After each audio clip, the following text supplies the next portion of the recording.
What's going on, y'all? My name is Timothy Cato III, and this is I Got More to Say. Today, I'm joined by legendary DJ here in Rochester, New York, DJ Chris G. Chris G is going to be talking to us about his career in radio, his career as a DJ, and also about what's going on currently within hip-hop.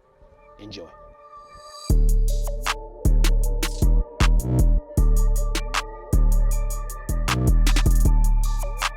DJ Chris G. Hey.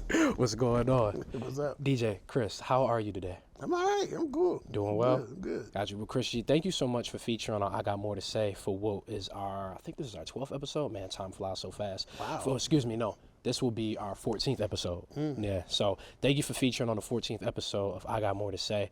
You know, this platform. Glad to be featured. Say that again? Glad to be featured. Nah, no problem at all, Chris. You know, this platform is for legends such as yourself, people who have really contributed to hip hop, who can tell you a million stories and really tell you about what it, from its conception to pretty much where it is today. And I can't think of really many people better than you. I mean, what is this, 30 years in radio? Yeah. 30, or is it? No, it's over 30. I'm almost over 30 years in radio. Yeah, so what, about 29, 30 years, 31? I'll say 30. Let's just Go with 30, even it out? 30, yeah. Yeah, well, I mean, like I said, I'm just so happy that me and you were able to connect. And, you know, thank you so much for featuring me as a co-host. So I figured, you know, if he featured me as a co-host week in and week out, then I got to feature him as a guest. So I got more to say. You got potentials. I appreciate that, Chris. Thank you. I'm trying to make something of it. But Chris, I always like to give my guests a chance just to, you know, talk about who they are, what they do, what they've done for hip hop, how they get started in music. So if you don't mind, Chris, please, just for the listeners, can you please tell us who you are? Let's see. It's normally Christopher Green, otherwise known as DJ Chris G. I host a show at WXIR called Straight from the Underground on FM, which is a transplant of my original show, my original college show that I did for years on two college radio stations here in Rochester, New York, called Straight from the Underground. Now, originally the show was 9 hours long, but we've compressed it to 3 hours during the course of 2 nights on WXIR, which is like my third bout on FM radio. But otherwise than that, I've been a DJ doing mixtapes, parties, hosted concerts, a couple things, you know, did interviews, all kinds of stuff during the 30-something plus years I've been in FM radio, not to mention being a DJ for like 10 years before that. So, you know, just loved the DJ culture and got into it. And I don't know, I got into the whole thing because I wanted to be known. Really? I just wanted to get known. I went to a party one night and I seen the DJ back there manipulating the whole crowd, and I was like, yo, that's what I want to do. Okay. How old were you at this time? I was like 17. 17, okay. I was like, yo, that's what I want to do. That's what I want to do. I want to do my own radio station thing.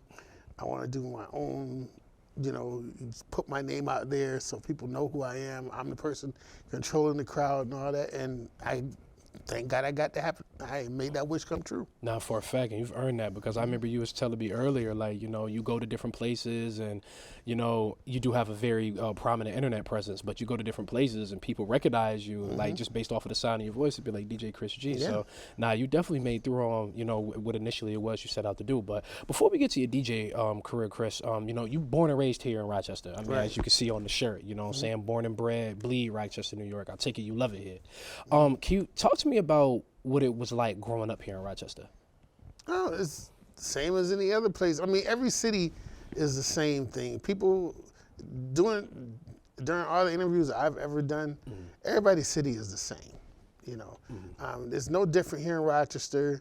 We have our thing going on, black and white, crime rates, people working good jobs, you know, trying to provide for their kids and such like that. I had 2 parents in my life, and I had three or four other siblings, so I was good. I mean, we come from a middle-class family, you know, I ain't run the streets, good upbringing, went to Edison Tech, graduated, a little bit of MCC, Army, you know, that's about it, you know.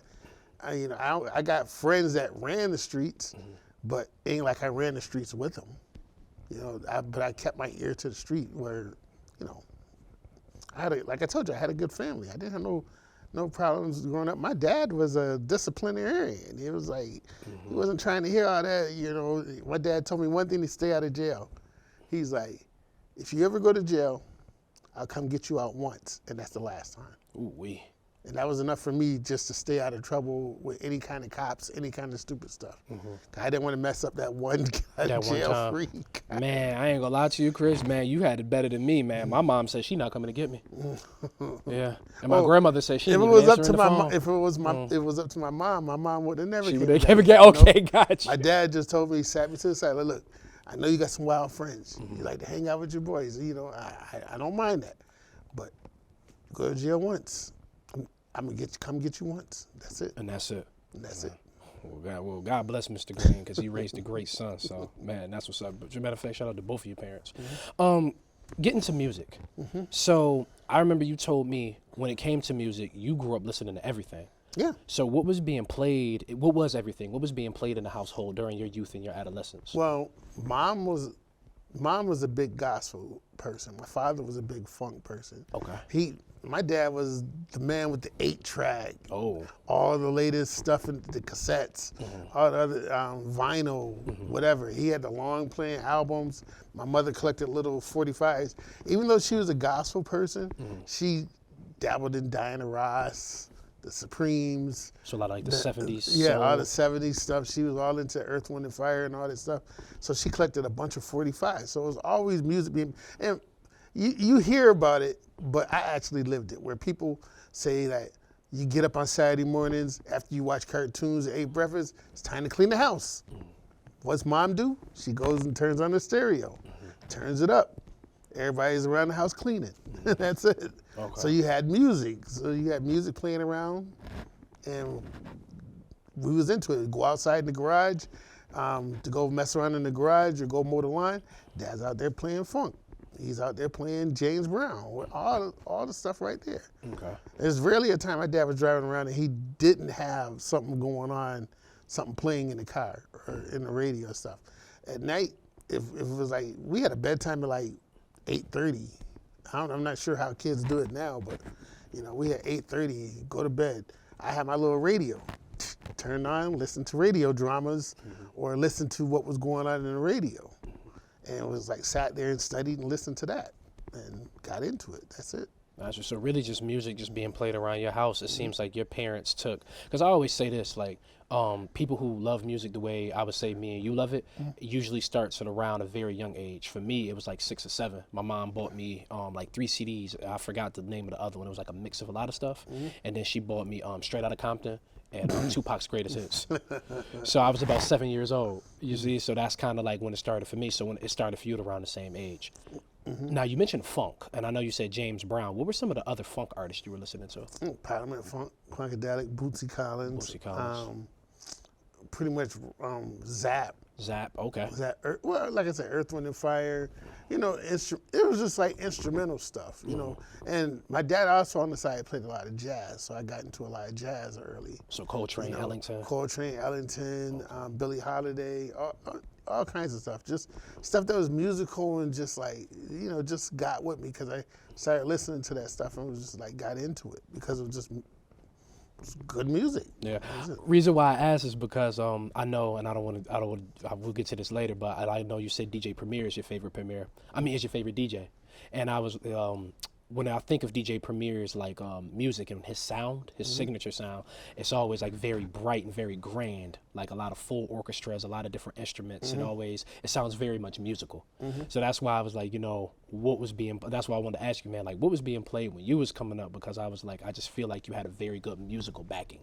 Well, coming from the 70s, I would say I was a 70s big. I grew up during the 60s and grew up into the 70s. And during the 70s, there was no DKX. We didn't have no black station here in Rochester. During the most part of the 70s, we was listening to whatever they played on the white stations. So if they ever played some black music, it was something special. It was like, had to be somebody that was big, someone that crossed over. But you got to listen to all the country, all the rock stuff. And rock stuff is a lot of instrumentation, a lot of like Journey, what's the group that Aerosmith and Phil Collins? The group that Phil Collins was in before he became Phil Collins. Okay.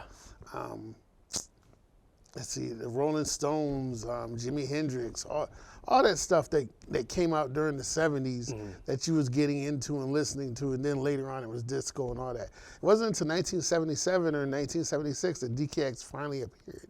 And then you got a whole new chapter of stuff you never heard before, because this is all black music. And it was like, wow, where was this at? How come they never played it on these stations? And, you know, you started learning more about black music. And that's when, you know, it was like Dad was underground before it was underground. I mean, as far as I'm concerned, because Dad would play stuff that I never heard on the radio. And same thing with Mom. They were playing stuff I never heard. It was black bands. We knew they was out there, but you never heard them on the radio until DKX showed up here. And that was it. So that's where your musicality, your just general taste of just everything comes from. Okay. Now, Chris, so when you were a kid, you said a lot of like you said gospel and a lot of soul from Mom's side, and Dad is primarily funk. So I always say this, usually around like 12, 13, 14 years old is I feel like when our musical taste we really kind of it really kind of ages and matures, because you know we go off to middle school, high school, extracurriculars, we're probably a little bit less around our parents, more freedom. So when you got to high school at Tech, right here in Rochester, what were you gravitating more towards? Now, that was like, I was listening to more R&B then. Okay. But then again, what people used to call disco, that was the big heavy thing. Then that morphed into later on what we call hip hop, you know, and you know the early hip hop stuff. That was the stuff that got to me, because me as a kid, I you know, I couldn't dance, I couldn't sing, you know, I had a weird voice. I was like, I can't sing, but this is something I could actually do, where a dude could speak on the record to a beat and didn't have to sing. You know, one of Eddie Murphy's favorite jokes was like, if you want to get girls, sing. Sing, yeah, off sing, the lyrics. you know, sing. Doesn't matter if you're ugly or whatever, if you can sing, you can get girls. And I was like, man, I can't sing. But hearing these dudes rhyme, maybe I could do that. Okay. Maybe I can do that. You know, I can talk. Let me see if I can get into that. And like I said, I went to a party. I heard them playing Sugar Hill Gang or a version of Good Times or whatever was going on at that time. By Chic at Good Times, or whoever was rhyming over that at that time, and instantly fell in love with it. And was like, wanted to hear more. Just got intrigued with the whole hip hop thing. Like, yo, what is this? This is great. I got to get into this. This is going to be the next wave. It wasn't just disco. It was something. Then I went off, graduated high school, got more into it, because the people that I went to basic training with, a lot of them was from New York. Okay. So, like New York City. New York City. Okay. A lot of them from New York City. And they all was there. These were people that was personal friends of Kool Herc. They lived on Segway Avenue, and they was from the Bronx, and you know, I fell in with all those dudes. So it was like, wow, you guys live in the greatest city in the world, and you guys know these people that's coming up, and they're you know, you looking at this stuff in the Army with a grain of salt, because you're like, ain't no way you know Curtis Blow, ain't no way you know the Funky 4+1. No, that's my cuz, man. Dudes sitting there trying to convince you, like, yo, I know them. They're from around the way. You know, they just got a record deal, and you know, Sylvia Robinson's my auntie, and if she's your auntie, what you doing here? You know, you try to but you still believe in them at the same time, because they provided proof. They would have tapes, and they would have records, and they would be like, yeah, you know, I'm down with it. Then when I got out of the Army, I wanted to get more into it. So, gotcha. Now, so you were enlisted in the Army, and you said the Army is where you met originally where you kind of not necessarily got introduced to hip hop, but it kind of grew, it kind of matured, like as far as your interest. Yes. So you mentioned that there was a friend, I don't know if you said 86, I don't think that was the year. You said that you were in the Army with, who helped you get your start in radio. Could you talk about how you got started in radio and about how y'all went about that over at RIT? The first person I seen with 1200s ever was this Hawaiian cat. Okay. For some reason, his name escapes me right now. For the listeners, can you explain what 1200s are? 1200s is the original thing that we used to play records on. Okay. for DJs. This is the ultimate DJ turntable. Okay. You know, you had your straight arms, you had your normal turntables that you would play records on, which came with the normal stereo set. But 1200s is specifically made for DJing. You know, if you had two of these and the curved arm, you was the king of the block. You know, if you can get your held on some 1200s, you straight, because they could do the pitch movements. You had needles. You had the needles curved in such a way where they could catch the scratching. You know, you wouldn't destroy your record or your turntable with the scratching going back and forth and nothing like that. So Gotcha. that was like the standard, the DJ standard to use. Real quick, Chris, I do want to ask a follow-up question. Is the 1200 like the most impactful equipment, or like the most impactful technology for DJs ever? Would you say so? Would I say? Yeah.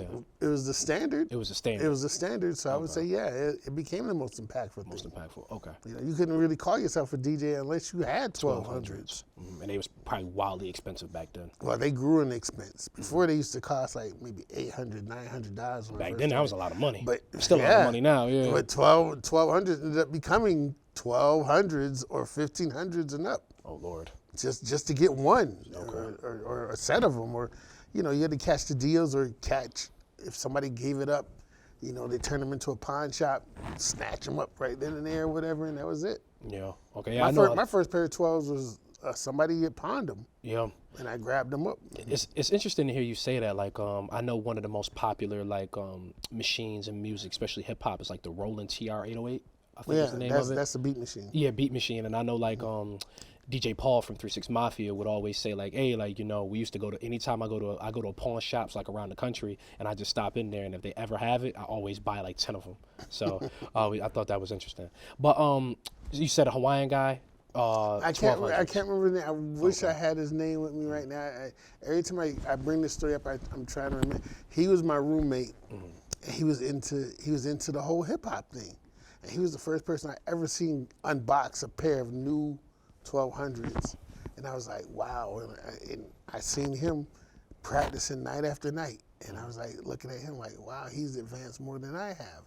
And I was like, yo, I gotta get into this. He showed me his mixing techniques, how to properly scratch and everything, and it was even before the dudes from New York even knew what time it was. There was a dude from Hawaii that basically showed me how to do it, and they also showed me that hip hop was universal, because it was like, if somebody from Hawaii can get into it and like it, and then I ran into somebody in Europe that liked it, and I was like, wow, this is back in the 80s. Yeah. You know, everybody was like, yo, the MTV started the whole international thing. No, it didn't. It was already international before MTV even got into it. And, you know, I'm glad you said that. I had another guest on here. His name is Bien. He's from the Philippines.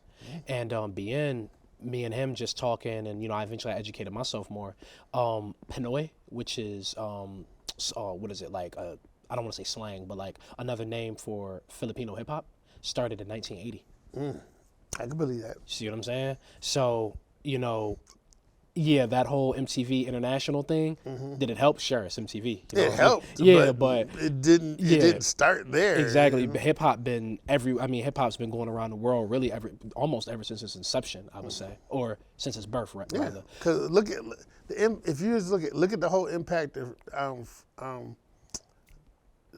let's see, the Blondie record, Rapture with Fab Five Freddy in it. That was back in the late 70s. Yeah, I was gonna say, I think. And when that came out, that was already, Buffalo Gals was already out there. Africa Mbata's Soul Sonic Force joint was out there.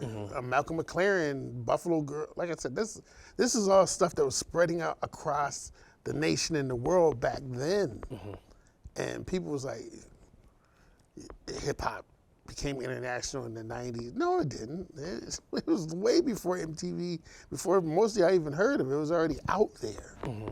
I got proof. I've been to Europe. I've been to Germany, and people was grooving to hip hop back then. And this is during the early 80s. And it's just crazy to hear you say this, because, you know, I talked to one of my professors, Professor S. She taught me up at Syracuse. Shout out to Professor S, by the way. And she told me, like, when she was trying to break a record in LA, she said they would be like, oh, this is black music. Like, we can't. So it's crazy to hear that. But meanwhile, I think she said she was trying to break this record in like 86, 87, 88, somewhere around there. And meanwhile, it's doing numbers overseas in Asia and in Germany and other parts of Europe, everything. So interesting to hear you say that. But Chris, so you said you meet this Hawaiian man. This Hawaiian man teaches you mixing techniques, scratching. You're about 18, 19 at this time. So once he taught you that, where did you take it? Well, first I was just learning from him, and then when I left the Army, I was trying to figure out what I was going to do. You know, I came here, got in the National Guard, just hung around my mom's house for a while, and then just practiced. And got my own set of 1200s. Started practicing in her backyard, in my dad's garage, and just trying to figure out production techniques and trying to figure out how could I get my music out there, how could I start DJing and DJing parties. And back then you had to get a name for yourself, and you was trying to team up with somebody or make it on your own. And me, I figured the best way to do is learn from somebody else. So I went around to a couple of the DJs here in Rochester and asked them, could I study underneath them or catch them on a party night and see what they did, and then maybe if I hung around, maybe if I carried the crates for a while, maybe I can get on. And there's only a few DJs that allowed me to do that. One of them was a guy by the name of DJ Boogeyman. He had a little club. Oh, I like that name. Yeah, he had a little club over there in the original Fight Square. Okay. In Rochester, and I used to come to his spot and just watch him for a couple hours. Just, I didn't have to play. I mean, I wasn't 21 yet. I couldn't drink. I mean, it's kind of hard to remember the drinking laws that was going on back then. Okay. But basically, he allowed me to sit there at a set, hand him some records, and watch how he rocked the party for like 3 to 4 hours. And I sit there and see how he transitioned everything, watch how he did. And then one day he was like, Chris, I'm going. He did the standard DJ thing. Chris, I'm going to the bathroom. I'll be back in a minute. Actually, he went to go talk to a lady who was jocking him. So there you go. I went up there, did my thing. I got a little nervous and stuff, did my thing. And then he came back, hey, you didn't destroy the party. I'm going to keep easing you into the sets. And I grew from there. Then I started doing mixtapes, started doing people's parties, started doing a couple weddings, and started labeling tapes, Chris G Mix. I never went with no other name. I mean, there was one time when I first started, I went with the name Master G. But then there was a Master G that was in the Sugar Hill Gang. Yep. So I was just like, nah, I'm going to go by my name, Chris Green or Chris G. So I went with Chris G, and I've been that way ever since. No, I love that you actually utilize your real name. I saw so many people with, and I'm not judging nobody, but so many littles and, big this, little that. I like the fact that you actually went with, like I said. I only used Master G for like maybe the first year, and then I was like, nah, I'm not a grandmaster, because a grandmaster was a dude that was on Grandmaster Flash's level. The people that could do the super behind the back things and scratching and do that. I mean, I was good, but I was never that good. I could do the Transformer scratch, but I was not Jazzy Jeff level. I was good enough level where I could, the normal person that really don't know DJ could be like, oh yeah, he's all right. And I could do the behind the back scratches and flip back and, really getting into the whole scratching thing. I could do enough where I could convince you, but not enough where if you see someone like my man DJ Wiz or DJ Ease or even my man Green Lantern, you'd be like, oh man, Chris is nothing compared to those dudes. But that was my lane, and I stayed with it. I knew how to blend. I knew how to take acapellas from one record and put to another record. I could move one record seamlessly into the next one, and that was satisfying enough for me. I was never setting out to be the best DJ. I just wanted to break records. That's all. Yeah, you just wanted to introduce people I to music. just wanted to introduce new records to the forefront, and that's what I became known for, the person that would break records. Certainly. Because I was not afraid to play new records. As soon as, let's see, Thursday night, I buy new records. Saturday night, if I was playing somewhere, I'm breaking those records. I don't care who is in the club. I don't care how many people is out there dancing. I'm breaking this record somehow. I'm going to play it. And that's what I came known for. People, Chris always be playing the new shit. So, I can curse here, right? Yeah, of course. Open platform. Chris can always break the new shit. So that's what I became named for. Yeah. And speaking of breaking records, you broke a few very big names. Would you care to share? Man, I've been breaking I've been breaking new records since I started. So there's pretty much, if you've heard of a rapper, I probably most likely you heard him first from me playing them, or if it wasn't me, it was maybe a couple other DJs around the area that did do it. Now, I'm gonna ask you this, Chris. So I'm gonna name a couple artists that I believe, I'm almost certain when we spoke last, you said that you broke the record. I'm gonna see if you remember the song. So Jay-Z. The very first song. That you broke for him. The very first song. The very first one. Okay. Yeah. Do you remember the name of Damn, it? I can't remember the name. It was the one where he was in my lifetime. But then even before that, Hawaiian Sophie with Jazzo. Yep. Or The Originators, where he was on with Original Flavor. You know, I was breaking those records when he was on it. Okay. Lord Finesse. Let's see, Big L. I mean, Busta Rhymes. Busta Rhymes. Yeah. When he was with Leaders in the New School, and then when he did his solo projects. Yeah, because he did his solo in '95, right? Yeah, it was later on he did that. But I was doing stuff with Leaders in the New School, Sob Story, and all that. De La Soul, Big Daddy Kane. A lot of people heard a lot of their new shit from him. Bismarcky. Naughty by Nature. It's Naughty by Nature. I have a plaque on my wall for breaking a record. Really? Yes, for OPP. Nah, you got to show me that. You know, I gotta let you see a picture of that. Most certainly. In fact, I have a platinum plaque at my house, like I said, for that, for breaking that record. You broke Nas's records too, Yeah, right? Nas record too. Wu-Tang. Pretty much everything that you heard that was hip hop during the '90s. You broke. Most likely, I played it first, or I tried to play it first. One or the other, it came from me, more or less. Nah, and you know that, Chris. That's why you always say, "Oh man, don't gas my head up too much." But that's what I be talking about. The names you just named, completely legendary. Well, see. Yeah. But you was just doing what you like to do. Radio was something that I fell into. You know, I never intended to get on the radio, but I dreamed of being on the radio. That was my dream, to be on the radio. I just couldn't figure out a way to get into it. It wasn't until one day another fellow DJ of mine, friend of mine, Fitzroy Burke, saw me in the parking lot, and we ran into it at a shopping center. And he's like, "Chris, you know, I heard one of your mixtapes. Why don't you?" Did you ever think about guest DJing somewhere? I was like, I don't know, man. I don't know. DKX ain't not playing. No. We're on IUR. We're on college radio at 88.5. Why don't you come through there and do like 15 minutes or something or whatever? You just go up there and I and was like, DJ. really? He just gave you opportunity. And I was like, bring a couple records and all that? Yeah. He was like, yeah, come on, I'll let you come up. He said, I heard one of your tapes, you're good. And I was like, wow, okay, so spent the entire week preparing, going through 40-something records, trying to figure out what I was going to mix, and hopefully bringing something to him that he didn't even hear. Because I said he was on the radio, and I figured that maybe, you know, to me, IUR college radio was a big thing for me, because I studied listening to the people that came up listening to that. That was my escape on Saturday night, to tune in and listen to these guys on the radio do their thing. Gotcha. Oh, sorry, Chris. The shield came up. My bad, Chris. Sorry. Please continue. All right.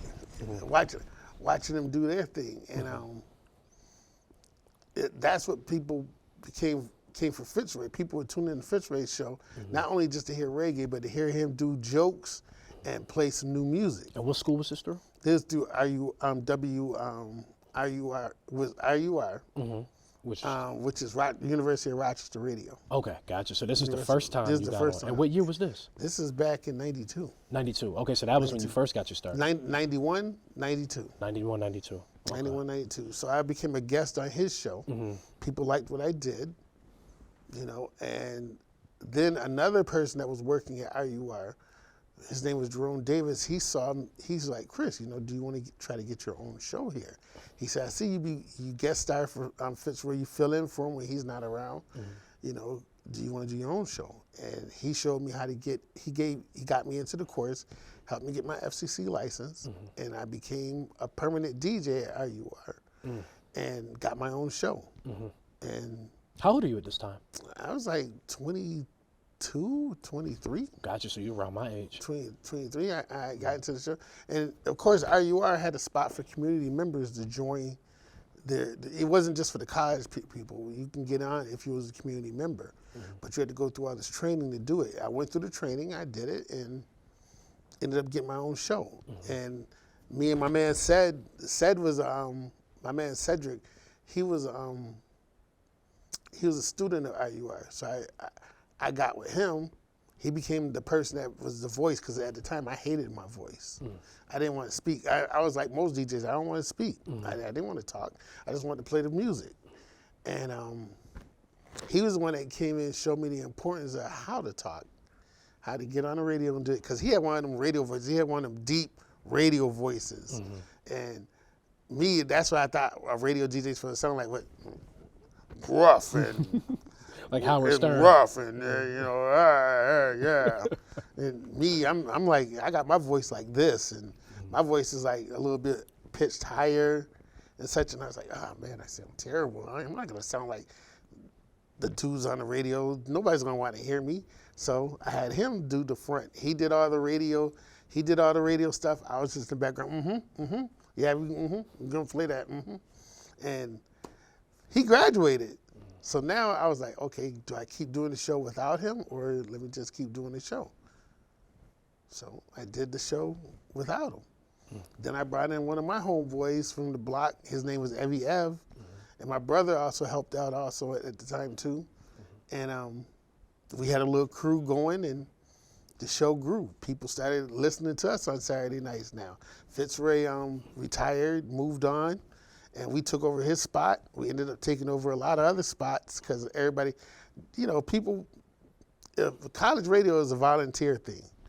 And if the phone ain't ringing, you're just up there. And then you get bored and you move on. And, you know, some people just like, oh, I'm only gonna do this for a little while, get some props off it, and then I'm gonna move on. We stayed with it. We kept going. We kept going.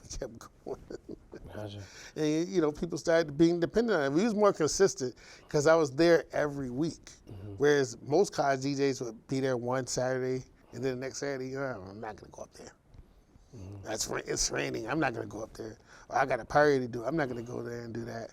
And when we left RUR, that factored into me getting a gig over at WXIR, which is the Rochester Institute of Technology's radio station. What year was this that you left? 94. Okay, so you was with U of R for like about 2 to 3 years. 2 to 3 years, and then you went to Rochester RIT. It's RIT. Yeah, you went there. You said in 94, 95. 94, 95. I had a friend over there who also did radio. His name was DJ Green Lantern. And Green, me and him we were just mutual friends. But he came to me when he was going to go into his mixtape phase. He asked me, like, Chris, you know, you just left RUR. Do you want to come over to RIT and do something here? And I was like, you sure it's okay? And he was like, yo, I'm about to leave. I'm about to go do this mixtape thing heavy. I'm not going to have time to do the radio thing anymore. So he's like, yo, I know you'll come up here and do it.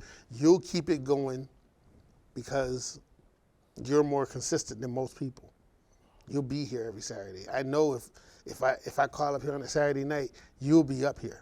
And I was like, yeah, I'll do it. It was a little bit more further, but I was like, yeah, I can come out there and do it. I can come out here and do it. And I like the fireness of, you know, RUR is too close to Rochester. You know, people can just walk up there and just chill. But RIT is way out there in Henrietta. You got to drive to come out there. So it's like, if you was going to come out there, you had to drive. So I like the fact that it was way out there and people just couldn't come through the window or knock on the window or just roll through because they felt like it. A lot more of a controlled environment. It was a lot more controlled. So I liked it better out there. You know, so we got into there. We saw opportunities spring up when students was leaving. We had another manager who also, a white dude by the name of Al, I can't remember his last name right now. He loved hip hop. He was like one of the first white dudes I knew that fully got into hip hop. And he was like, yo, Chris, I love your show. And, you know, we don't have a morning show right now. And he's like, you know, at that time I just got laid off from Kodak. Kodak was laying people off. I had got a settlement too from Kodak too. They gave me a big settlement to leave. And I was like, okay, what am I gonna do for the next, you know, to me, I had enough money where I was making money off of mixtapes, DJing, and I had a settlement from Kodak. So I was like, I could just chill for about a year and not do anything because I was frugal with my money, you know. My daughter, I wasn't into a relationship. My daughter wasn't around yet. And I was like, yo, let me just figure out what I'm going to do here. And I guess I could do, he asked me to do the morning show. And I was like, the morning show? In the morning is prime, that's the prime that, slot, that was right? from 5 o'clock to 10 o'clock That's in the the prime morning. slot, right? And More I radio. never thought about it. And I was like, I just wanted to see if we could do it. And I was like, what do I have to do? Do I have to change up my format? He was like, no, you can just play hip hop. Do anything you want. And I was like, and I looked at it as a challenge because we had a bunch of, every record at the time we had radio edits. Okay. So I was like, it would be a challenge to play all this stuff during the morning. There's stuff we can play, but then there's stuff we can't play. Like Snoop Dogg, we couldn't play any Snoop Dogg during the day unless he had a radio edit. But we had an Akinelli, Put It In Your Mouth. We had a mix where we could play that in the morning. Oh, wow. And then we had Wu-Tang records we could play that was edited we could play that in the morning. Yeah, whoever edited that Akinelli record is very talented. Yo, it was Akinelli did like a whole different version, but for Put It In Your Mouth. But it was funny as hell, and I was like, yo, this is an example of just stuff that you could play during the morning. And I was like, wow, we could play all kinds of stuff during the morning, and you don't have to wait till Saturday night to play. And that's what lured the students in.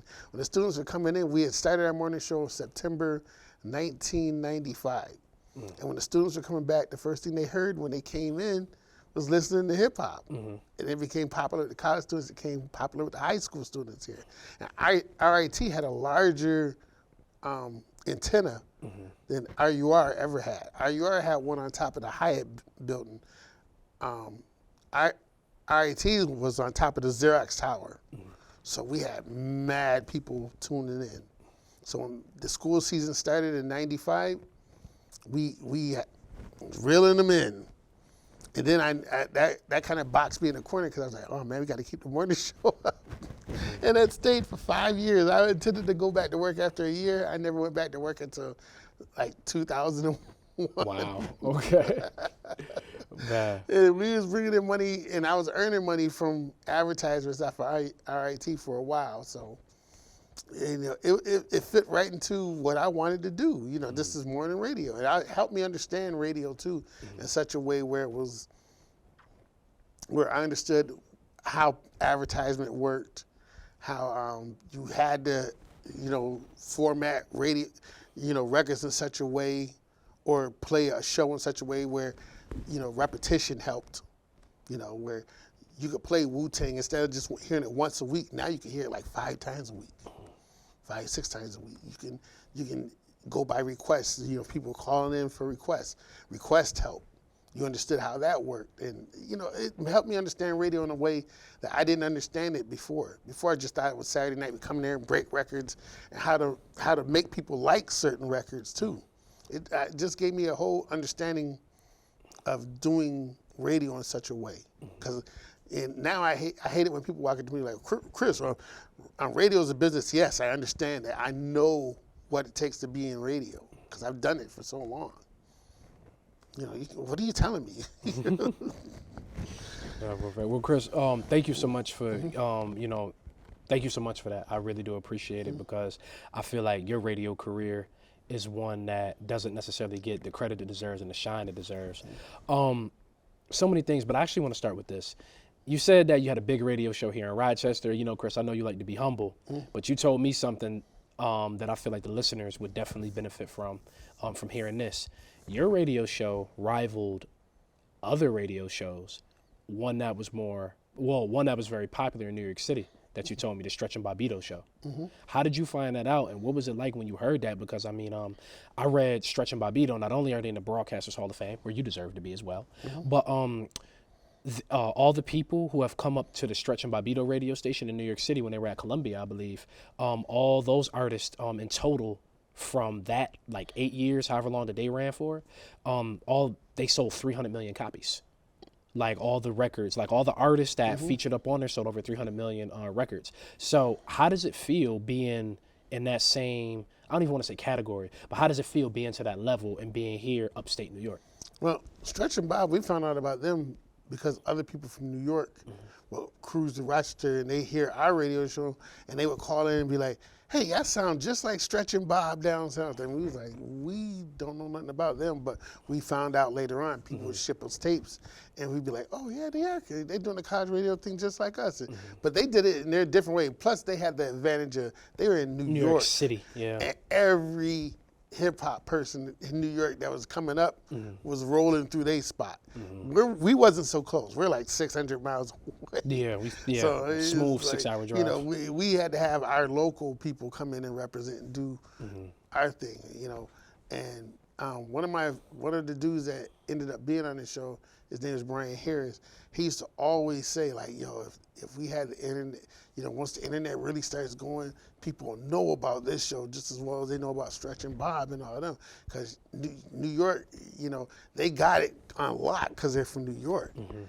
But if they heard you guys, they'd be like, oh yeah, you guys is just as the bomb too. So, you know, pretty much we knew about them, they knew about us. And we carved our own little empire up here because we was reporting to the College Music Journal. We was reporting to a couple other radio magazines too as well. So people started seeing my name pop up in a lot of things. Plus I was going to radio conferences and such.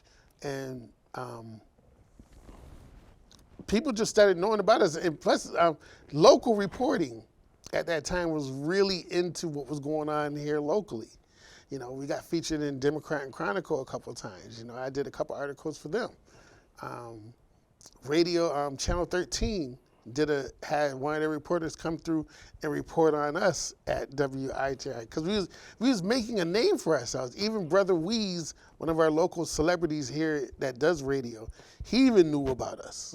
He even mentioned us on the show one day. He said, I see these guys coming up, Chris Green and Chris G and Evie Ev. Yeah, we see you guys in the morning spot. It was enough where people were starting to notice that we were there, and we helped change the format of a lot of radio stations here in Rochester because people was like, hey, if those dudes in the college radio thing could play it, how come you guys ain't playing it? So, you know, we had our little spot, so, you know, it was good. You know, it was great. Gotcha, yeah. Because when you told me that, I'm looking at the level Stretch and Bobito was at, and I was like, wow, Chris, like, you actually had similar ratings and, you know, like, you know, on like, by the scale, you know, similar like listenership. And, you know, I feel like that's quite impressive, especially at a time where, you know, radio was, I ain't gonna say radio, would you say radio was in its prime in the 90s? Yeah, I would say that. Would you say like that's like the golden era of radio? It was like, it was the golden era as far as like hip hop, I would say. But mostly radio benefited. I mean, everybody that was in radio was prospering. That's what people heard about Rush Limbaugh. This is where people heard about Howard Stern. This is where they heard about, let's see, she just passed away too. Dusty Street. Okay. Dusty Street really became popular during this time because she was a female DJ out in LA. Everybody knew about her. People started paying attention to personalities. Unfortunately, personalities started running stuff, and other radio stations, they started shutting stuff down where you couldn't have a superstar DJ on a radio platform because they be too control. You have to pay them more money.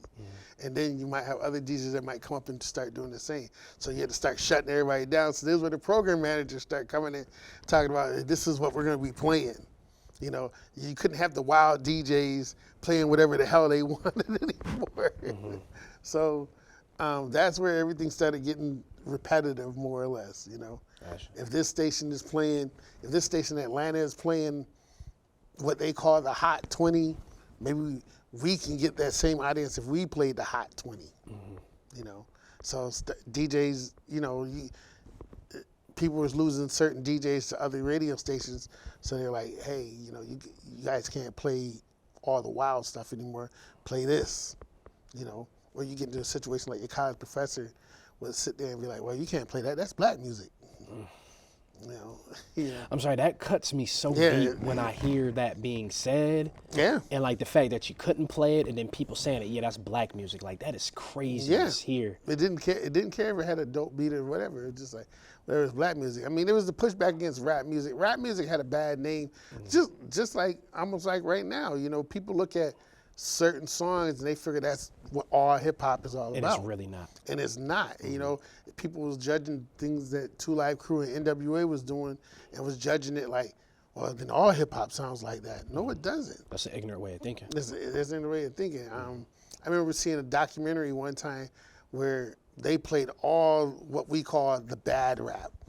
And to signify it, they played this clip from Onyx, where Onyx first was coming out, and how they had the real hardcore edge. Yeah. And you'd be like, oh man, they tried to Onyx, or they show a clip of Method Man and RZA cursing, and be like, well, this is what all hip hop is like. And we was like, no, it's not like that. The true hip hop. Well, what about the Nas's? What about the Tribe Called Quest's? What about the Jungle Brothers? How come y'all ain't playing none of them? Gangstar. Why ain't y'all playing them? But they're like, oh, this is what hip hop is. It's all hardcore, and it's got to be banned.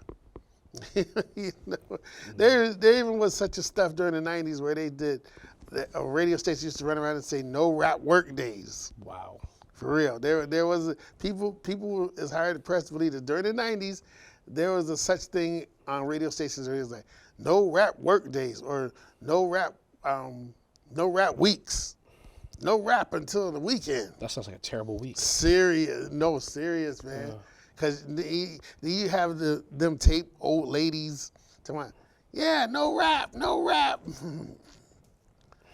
For real, this happened. This is actual fact, son. Yeah, and you see, Chris, this is why I try to get people my era, my age, younger. Yeah, they would never conceive that there was a time where there was, even on black radio, there was a pushback against hip hop. Yes. They tried not to play it during the day, but when we came along, we was doing WXIR, it was a pushback against what we was doing because people was trying to force the other radio stations like, hey, if they're playing it during the day, how come you guys can't play it during the day? And they would always say, well, we don't do rap work days or whatever. And these are black stations that were saying it. So. And a rap work day is where you can't play rap. No rap whatsoever. They were guaranteed it'd be nothing but R&B. In fact, there was a joke.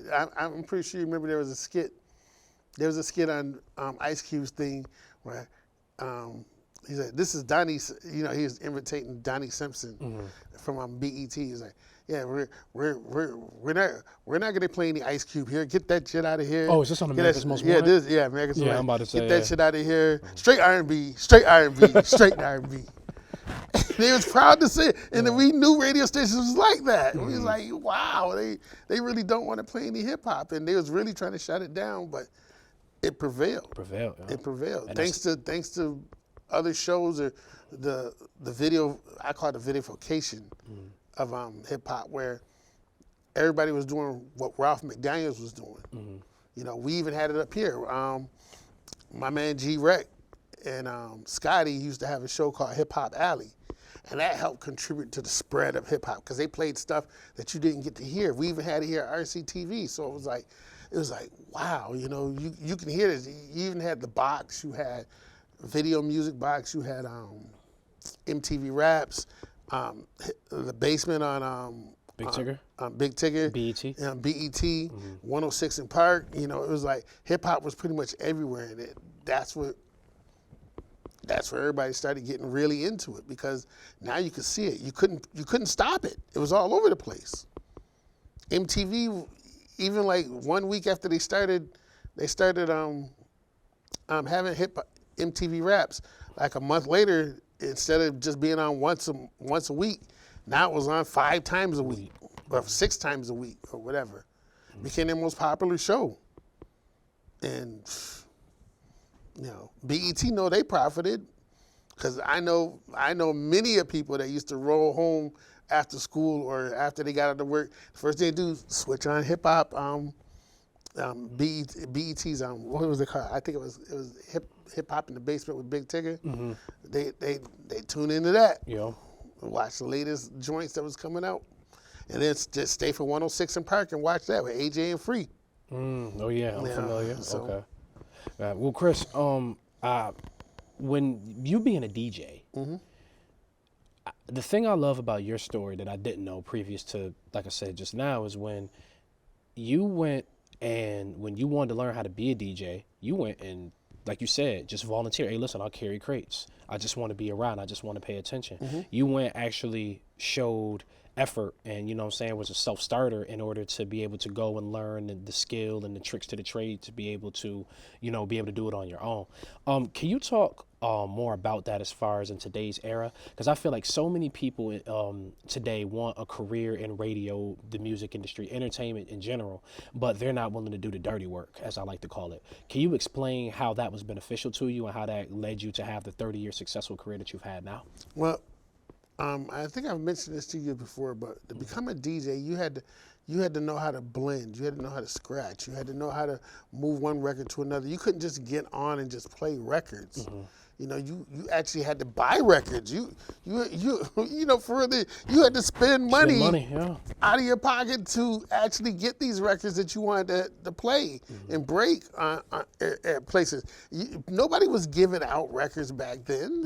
You had to actually go out and buy the record. You couldn't go to a record store and be like, "I'm a DJ, give me some records." Yeah, it wasn't. No, like you had to go. Yeah.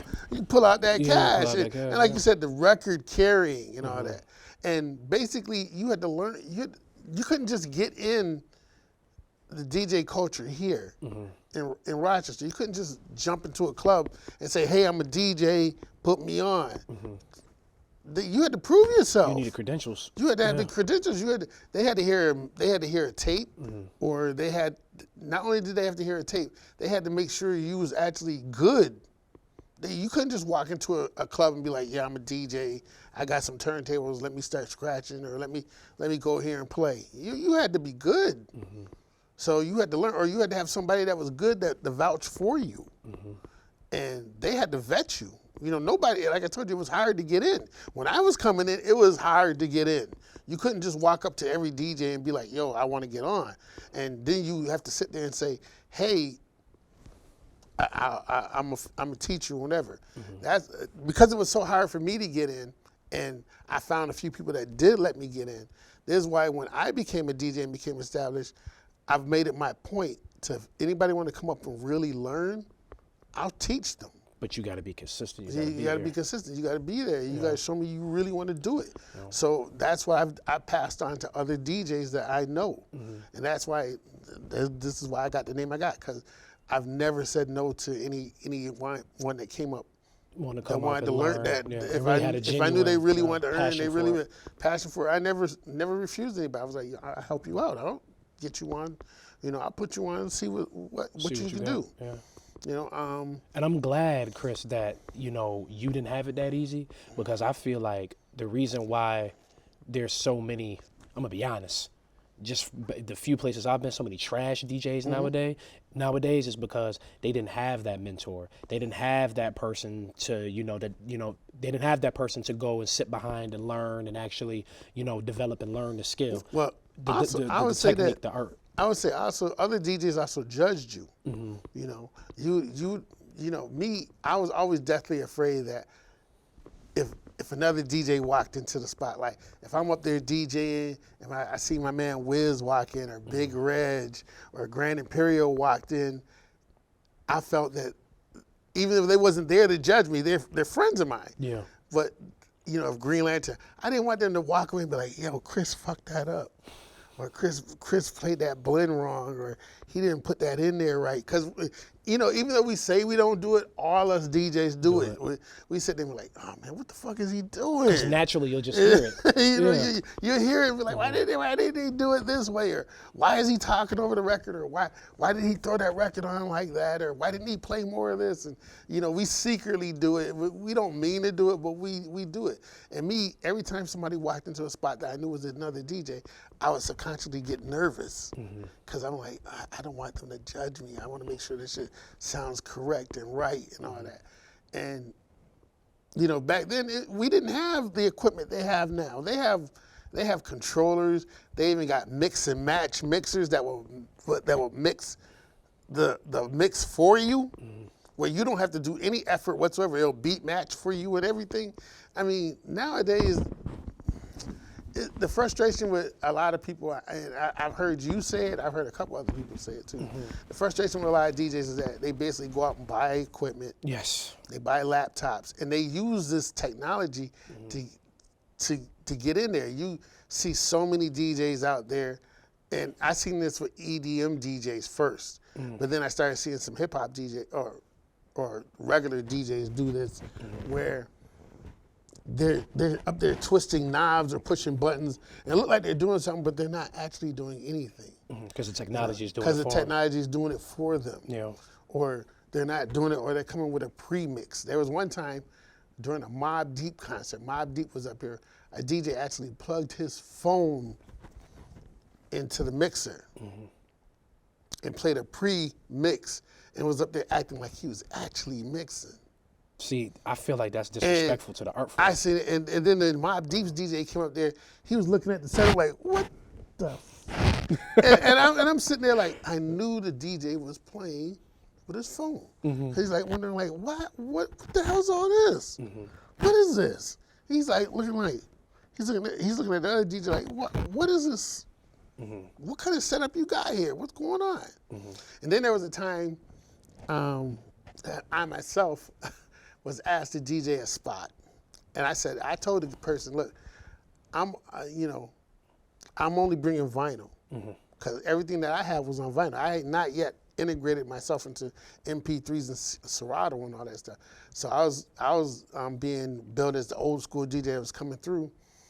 I came in, when I walked in, the DJ was DJing with just one turntable, and he had his computer and all that stuff set up, and I'm like, yo, what's up? Where's the other turntable? Yeah, that don't even sound right. He's like, oh man, the other turntable blew out, we don't have a backup. And I'm like, but I thought this was already gonna be taken care of. I already made a deal with the promoter, like, yo, make sure you have 2 turntables. I'll bring my own mixer plus, or I'll bring my own mixer, or I can use the mixer you guys got, and I'm doing vinyl.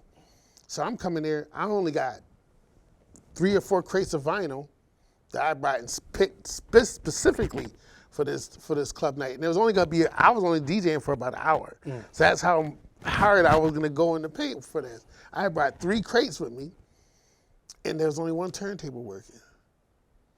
And the DJ, even though he had a computer and I kind of understood it, he didn't have the records I had. So I was like, I can't even like blend back and forth with this. They hindered you from doing your job. Yeah, then that makes it look bad on you, because if you go up there and you give a half-ass set, that hurts your reputation. I just told him like, yo, I'm just not even gonna do the set. Yeah.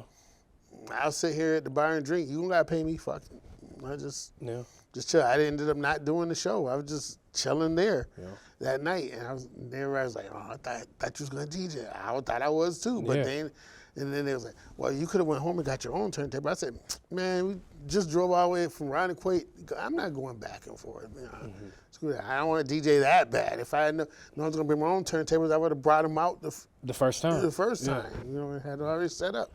Well, Chris, when it comes to being a DJ, as I said, I mean, you said this a little bit nicer than how I'm getting ready to say it, but I'm sick of dudes going out, buying a MacBook Pro, these big oversized goofy ass looking headphones, and 2 Mackie speakers, and calling themselves a DJ. Can you please define what a DJ is, the requirements, like I said, equipment, and what exactly the skills that you need to have in order to be an actual DJ, because you come from that? Well, actually, this is a technical question. I think somebody better suited that actually is DJing out there in clubs, because I haven't DJed in the club in like 4 or 5 years myself. But basically, it's everything that I described earlier. You got to have a musical background. Yes. You can't just wake up one day and say, hey, I'm gonna be a DJ. You can go out and buy the necessary equipment, but do you know how to blend? Do you understand how to take an acapella off of one song and throw it on another song?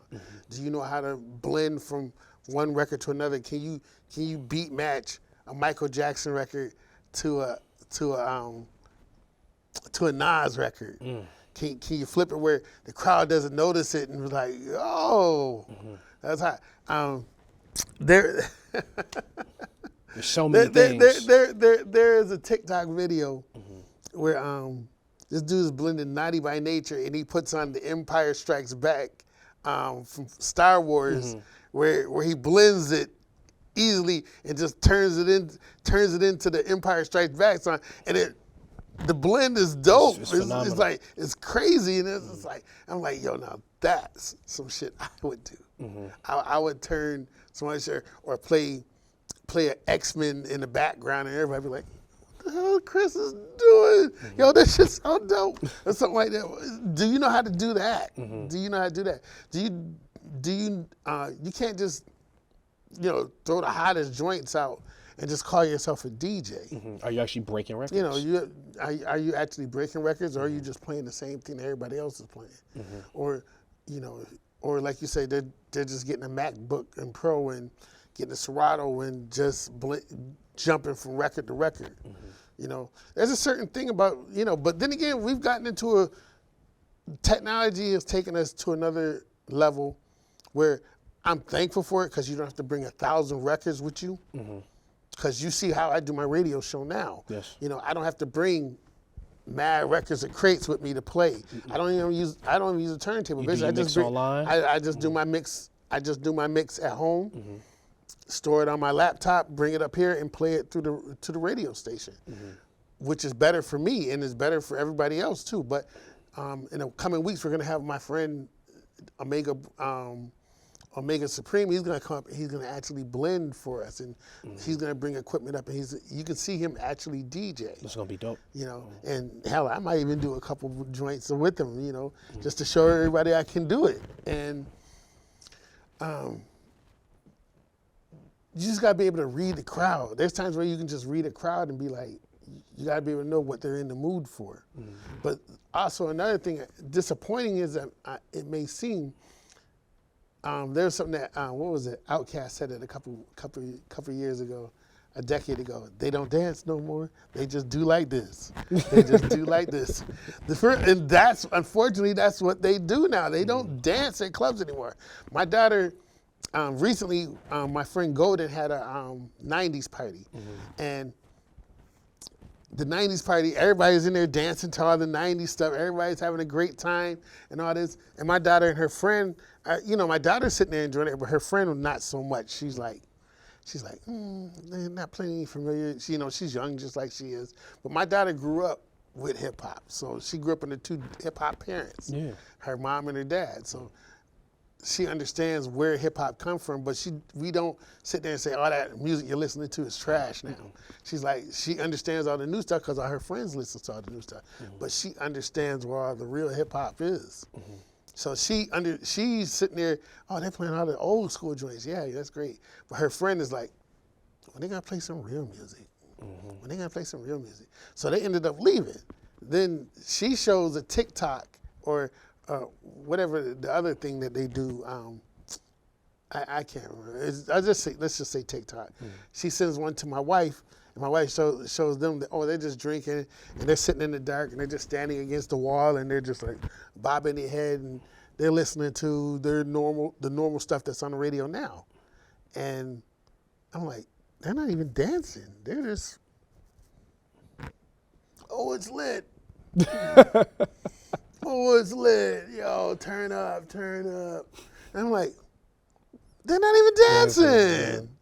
Where's the break dancers? Where's the girls getting loose on the floor? Where's the dudes getting loose on the floor? It's like they're just sitting around chilling, smoking, and I'm like, what you call it? What's the point of even having a club? Yeah, and I've seen it in white clubs too. It's like you walk into a white club, it's like everybody's just standing around. They're not really dancing. They're just, every so while they may get loose for a quick second, but that's about it. So some DJs might not even get motivated to really get into the shit. They might just be like, fuck it, I just play the newest thing. This is all they're going to do anyway. And they'll just say, to hell with it. They're like, hey, that's the joint. Hey, turn up. And that's it. Chris, actually, I'll ask you this. As far as the best, because you mentioned dancing, the best like song that gets people to dance in the club, from your experience as a DJ, from what you saw, what song is that? Well, I'm gonna have to go back to the '90s, and the one that was always guaranteed to get everybody on the floor was the Benjamins. By Puff? Puff. Okay. Puff and the Daddy and the Family. You know, because you play that in, it was basically the high point of the party. Okay. But for every DJ, it could be different. You could throw in a Jay-Z song. Somebody will be like, hey, there was a point where Jay-Z was the hottest dude. Then there was a time where DMX was the hottest dude. Okay, Chris, let me ask you a little bit more direct. I'm talking about you cut this song on. I'm talking about you cut the song on and you automatically know what it's going to do. You automatically know the generation, not the generation, the reaction that it's going to generate. This song, what is the song that get asses moving in the club? I can't really say that. Do you have 5? Is it like a list? I can't even give you a list because it's different for every DJ. For every DJ, okay. For every DJ. Me, when I DJ, and Green and Reginald will tell you this, I'm a DJ that can probably get away with playing the most underground shit at the club and get people moving. Okay. You know? Because when people come to see me, they kind of expect that. If they listen to my radio show and I do a party and you see more than 100 people in there, they're coming in to hear me play what you play, the best shit that they know they heard from my radio show. What you're known for. What I'm known for. They don't come in to hear me play the hottest joint. No, that ain't true. That's not me. Yeah. And that never has been. That's going to be Reg or Green or somebody. You know, the hottest joint is going to come from them because that's what they expect from them. Kid Capri and them, they could do that. But me, I'm the underground guy. I'm the guy that's going to come in there and they're going to be like, if Chris plays a cannabis record, everybody's gonna dance. If I pull out an MOP record, they're gonna dance to it, even if it's some like 90% of the people may not have even heard it on the radio, but they've heard me play it and they're like, oh, yeah, Chris can play that. So every DJ is gonna answer you different with that. Gotcha. Okay. You know, me, if I can go back, like I said, when I go back to the '90s, I can sit there and say the Benjamins was the go-to joint. Where if you really want the party to start set up, you started playing it. These everybody knew what that was, and then when the Little Kim verse came on, you know, and then the beat switch with Biggie coming on, you play that and just. I mean, everybody has a different song. It could be a different person or whatever. Definitely, yeah. Because I was just gonna tell you because you had the Southern set, you had the reggae sets, you had the straight New York set. You could be the Lox, you could do Jay-Z, you could do a Biggie set, you can do a Tribe Called Quest set, you could do a De La set and get away with it. We grew up during a different era, so it was like you couldn't tell. I mean, hell, there was a time where people used to dance to PE. Really? Oh, that makes sense. That makes sense. Public Enemy. Yeah, that makes sense. Yes. And I think the rhythm, the rebel, and everybody be like, yo, that's the joy. And I'm not gonna lie, I think that's part of the genius with Chuck D, because there's the subject matter he raps about. I mean, he's the hip hop Malcolm X. You know, he's Chuck D. I'm not trying to, But believe it or not, that record used to rock back in the day. Yeah, but you see, that's the beautiful thing about, I think, the genius behind Chuck D. Chuck D raps about a lot of very serious socioeconomic, political issues, you know, a lot of things about crime and, you know, the African-American experience, just everything. You know, Chuck D is who he is. But that's the beautiful thing about Chuck D and Public Enemy. They rap about that type of stuff, but as you said before, they could get the party moving too. But yeah, I rock the party to Beat Nuts and Brand Nubian records. Yeah. So it really just all depends where you at. I just know, like, I'm gonna just speak for myself. The number one, I always said this, and this is just my own personal opinion. When it comes to the artist, where you put they best songs on or they best hits on, and it's going to, like I said, make the crowd. I mean, I'm not the crowd, but make the club go crazy. Is Juvenile. Okay. I think he's another one of those artists. Like I said, the Southern set. Yeah, the Southern set. Yeah, but you see, I don't necessarily know if Juvenile has that same impact up north. No, he does. Oh, he does? Okay. He does. Yeah. Because I remember, I'll tell you a quick story. I remember when I was I might have been about 15. And I remember my dad brought me around like a little bit. Usually when I was around my father, I was around people who, and no disrespect to people who work these kind of jobs or have these kind of careers, but I was around people who, you know, we're a little bit more like handy. So, you know, construction workers, handymen, electricians, things of that nature. Trades. Yeah, trades. Yeah, and I remember my father brought me around, like I said, a little bit more of like a professional crowd, I'll say. And I never forget it. We went in, It was real late one night. I forgot. I don't know if it was somebody's birthday or I don't know if the company was celebrating. The company was doing something. I forgot what it was, but it was a very mixed group: black woman, white woman, Hispanic woman, all different types of women was in that setting. And I never knew the power of this song until now. So the party was going on. People was drinking, enjoying themselves, conversation, this, that, and the third. Very good vibes. Next thing you know, the DJ goes to the next song. And this is the beautiful thing about this song. It goes dun dun dun dun dun. You like the orchestral, like the orchestra part of like back that ass up. Yep. And you know, I knew automatically, like something in my head was like, this song's about to get a reaction. I thought it was gonna get a reaction from the black people. When that song came on and everybody heard that initial lead in, when I tell you drinks hit the floor, when I tell you, and like I said, these was late 30s, 40-year-old woman, you know what I'm saying? So no disrespect to them, but like I said, I mean, like this music is of their era, but they beelined for the dance floor. Yeah, I believe that. And the next 3 minutes was straight pandemonium and nothing but ass shaking. And I was like, wow, like and it really made me go back and look at Juvenile's discography and his hits and really what he's known for. And obviously I can't necessarily make this claim because I haven't been around long enough, but man, I think that it's hard to find a greater urban music superstar than Juvie. Like just the consistency that he had from, I mean, like I said, if you look at even 400 Degrees, it's a song full of singles. And like, you know, that song, and then another one, which is something that I can attest to a little bit more, is Future. Like March Madness, like when that song come on, like even now, even though it came out 10 years ago, like I seen him performing at Rolling Loud, the concert, absolute pandemonium. I understand. Yeah.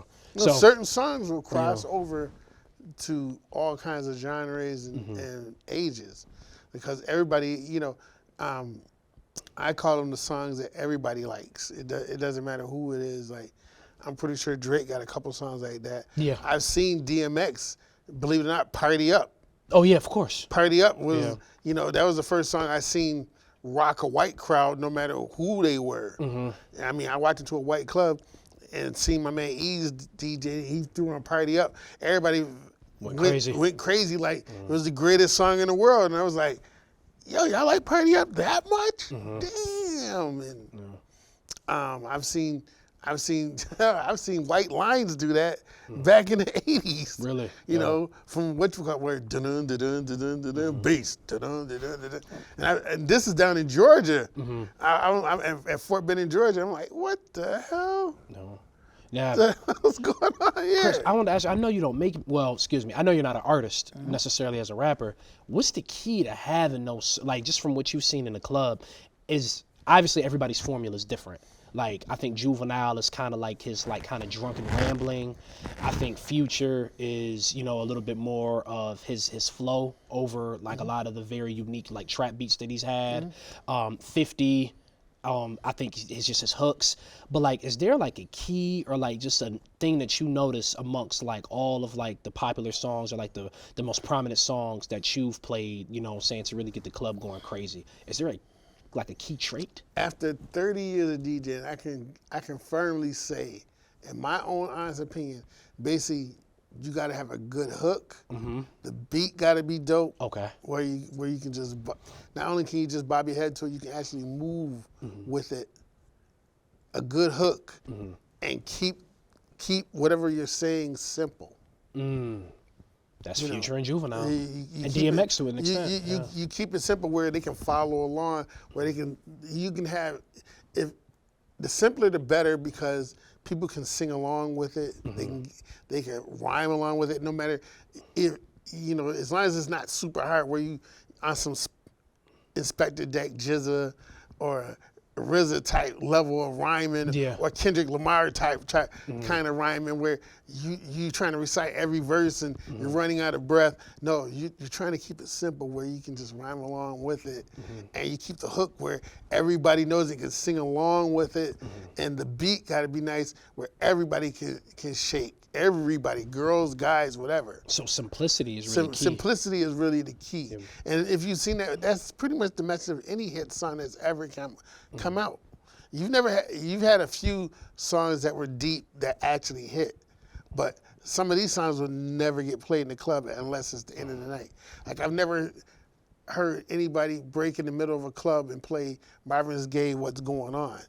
Maybe at the end of the night, or maybe at the beginning, but not in the middle of this part. Oh, let me put on, it may have been the hottest record at one time, but no one's gonna play What's Going On in the middle of it, or you're not gonna hear Loose Ends, or you're not gonna hear, anything slow in the middle of the joint. You're not gonna hear nothing like that, unless it's mixed with something fast. But otherwise than that, you gotta keep it nice, simple, and chorus ready, and those are the hit songs I see. Yeah. And the beat got to be dope. The beat got to be like flavor, Gotcha. So if you can do those things right there, that's really the key. Me DJing all those songs that was the simplest ones, it's best. Like I take a quote from Eminem. Eminem said the song he hates doing the most is My Name Is. And it's simple. But it's the simplest song. Repetitive hook, memorable beat. He's not gonna do Stand in the middle of a club. Hell no. He's gonna keep that simple. Yeah. He's gonna keep it dun dun dun dun dun dun dun. Or my name is Dr. Dre. He's not gonna pick the deepest. He's not gonna play the message. Nah. He's gonna play whatever simple hook Snoop did. Yeah. And keep the club moving. So that's the key behind it. Yeah, that's the key to it. That's it. I mean, 50. The reason why he rose to prominence because one of the best hook writers. People are gonna be mad because 50 was known for grabbing people's instrumentals and doing a totally different song and just bodying and just did a song that he felt the way he wanted to do it. And then for someone that called Ja Rule an R&B artist and being a wankster, why did he take that same formula and run away with it? Get Rich or Die Trying is nothing but Ja Rule on steroids. Really? Listen to it again. Okay. And I don't care. I say that to 50's face. Like 50, you just took what Ja Rule was doing and just ran with it. You became the hook master. Ja Rule came up. He started doing hooks. He learned. Him and Irv Gotti figured out early on. Was like, hey, that's what we got to do. We just got to keep it simple. Have Ashanti, a little Mo do the hooks, and we golden. And that's what they ran with for like years. Get Jennifer Lopez to do a quick hook, whatever. And I just come in and do that one. Let me do it about you. It sound like a Cookie Monster and all that. And then 50 was like, you whack, you doing that. Hey, even Wankster was some simple shit. And then 50 comes out with, it's your birthday. And then all the stuff that came from Get Rich or Die Trying, except for the hardcore shit. Basically, he did the same thing Ja Rule was doing. And ran with it and sold millions of records. Gotcha. And put Ja Rule out of business. Unfortunately, Yeah, I've never thought about it like that, Chris. If you really look at it, that's what 50 did. He just took Ja Rule's place. He just like, what you're doing is whack. You appealing to girls, but then you come up with Get Rich or Die Trying, and you did the same thing. Think about it. The hardcore records from 50's debut album was not the hardcore records. Those are all the records that was for the girls or the clubs or whatever. All those are club records.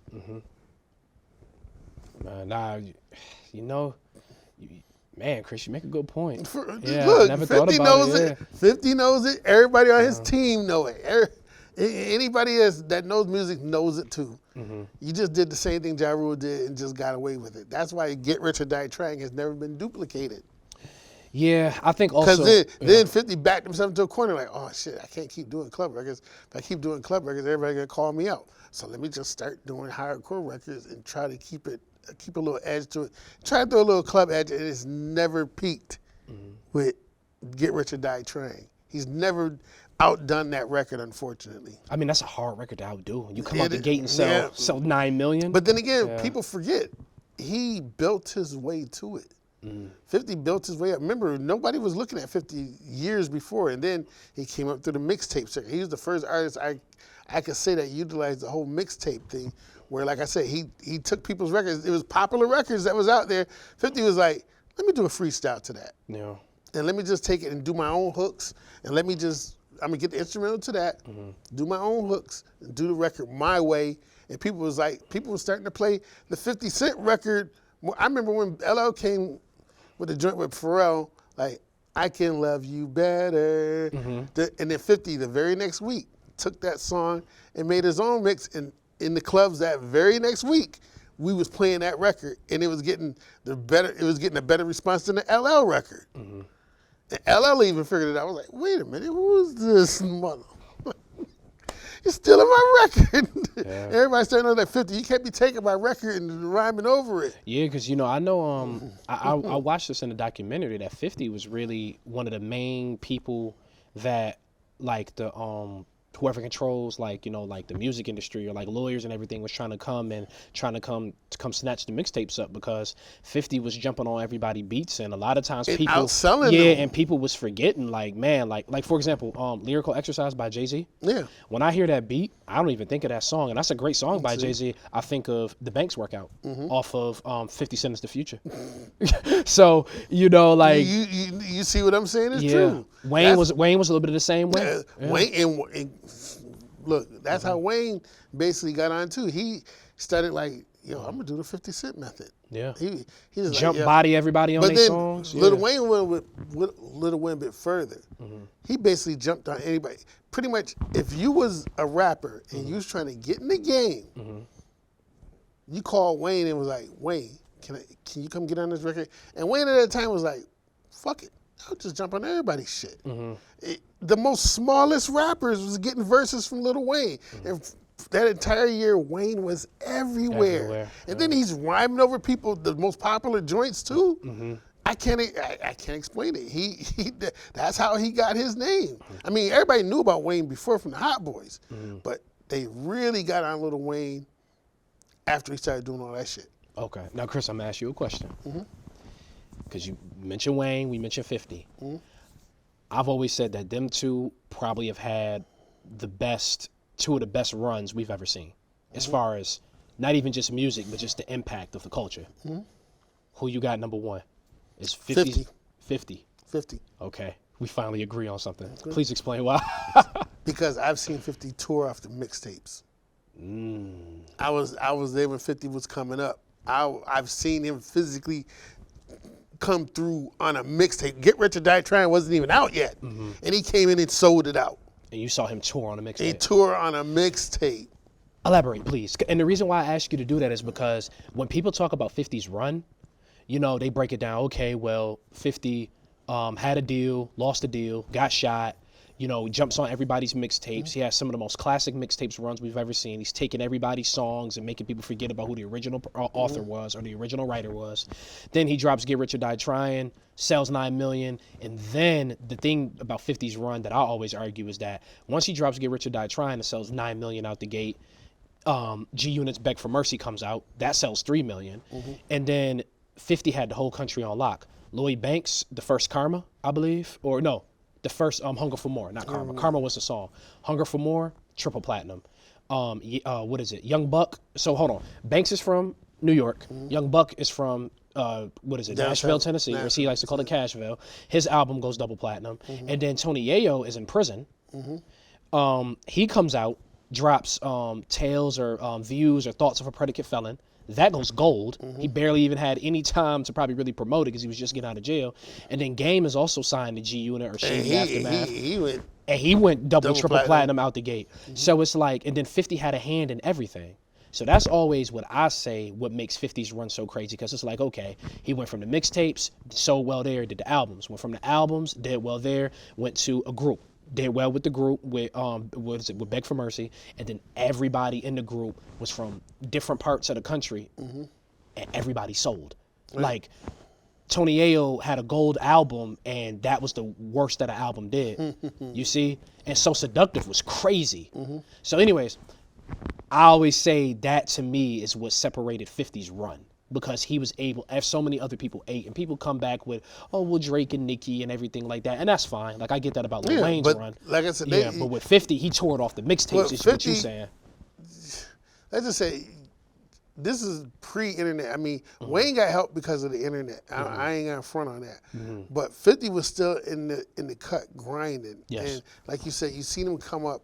Lots of deal. The first time most people heard of 50 was the How to Rob song, and they didn't know how to deal with that. Yeah. And I was like, who was this dude coming Going out? at everybody. But underground, we knew about 50 because we was playing The Power of a Dollar. We already knew what was going on with him.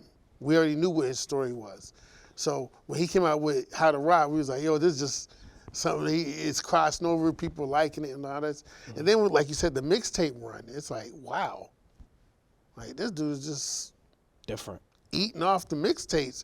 It's like, yo, he did 2 tours off that mixtape before Get Rich or Trying was even getting out. I remember the last tour he did, he was just previewing songs from that album. And everybody's like, wow, his album's gonna be. He's like the Fugees. The Fugees, when they came out, they did a run where they was going through all the colleges, and they was testing stuff from the score off of it, because they was basically known for their remixes. A lot of stuff on their first album was remixed by Wyclef and Lauren, and they redid them. And those are the better response records. They toured off of those records and then preview parts of the score.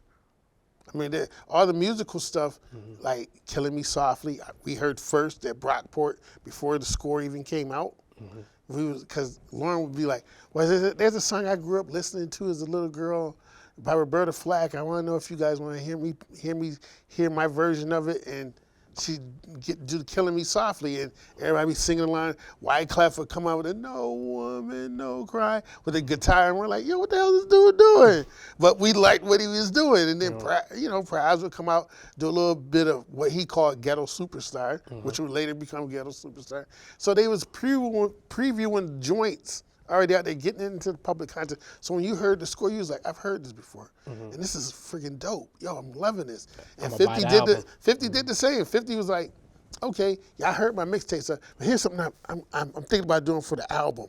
And he's like, go shorty, it's your birthday. And then the music would come on and everybody's like, what is this? Then like I said, you pair 50 dope. with them Dre beats. So when 50 finally comes to the album, you're already hyped and already know this is coming. Then he comes out with the album, and not to mention also hype him with Dre and all that. And you said 50, but you said overall 50, the thing that separates his run is that he was able to tour off mixtapes. He was able to tour off the mixtapes. That's crazy. Wayne came with the power of Hot Boys, the previous, what was the scores of mixtapes he was putting out?